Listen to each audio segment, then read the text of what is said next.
Magandang hapon. Mag-alas 3 na ngayon, alas 2 pa lang. Malapit na mag-alas 3, alas 2:52 ang oras ngayon. Nandito pa kami sa Bagakay Beach. Wala masyadong tao dito nga side.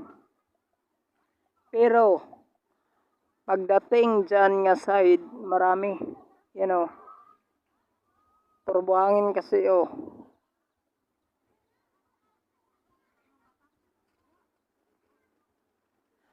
Ang cottage lang dito guys, mura lang. Ang cottage dito.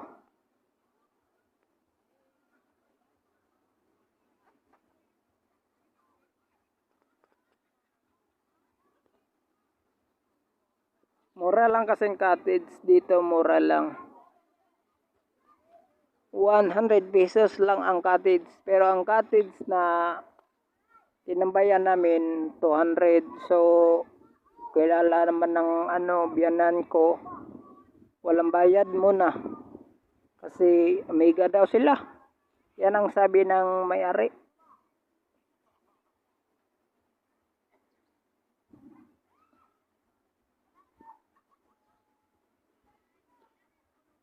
So nakikita nyo guys nga marami namang tao dito, di ba? At saka motor, at saka yan yung bike ko, pinagmamalaki ko yan. Tignan nyo. Daming tao dito. Dami. Dami talaga. Lalo na doon banda sa sa kabila, doon sa kabila, ang dami talaga.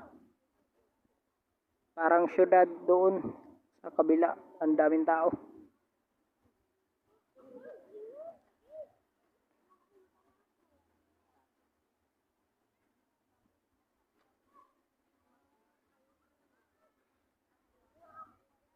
So alas 2 pa lang, di ba?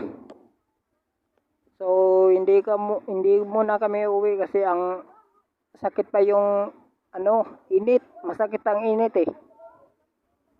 So hintayin namin na lumamig yung hangin dito kasi kahit nasa kahit sa dagat kami, mainit pa rin yung hangin.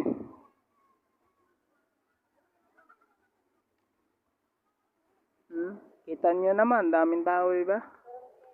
Kitang-kita naman, di ba? Ang daming tao.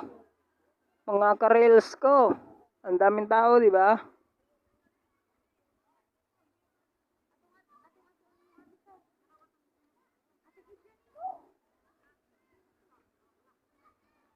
Ang daming tao. Ang dami talagang tao dito. Hindi mabilang ang tao dito. Alam nyo kung magkano ang cottage sa bawat isa? 100 lang. Pero ganyan lang ang cottage. So, di ba solve na solve yung 100? So hapon na. Na yata ngayon? Alas 3 na yata ngayon. Kasi nag-video ako alas 2:49. 49.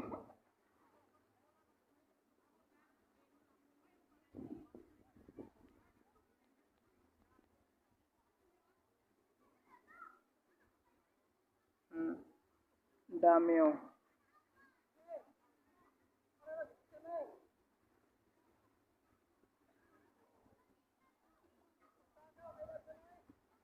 So, mag-cut out muna ako mga ka-reels kasi palubat na yung cellphone ko.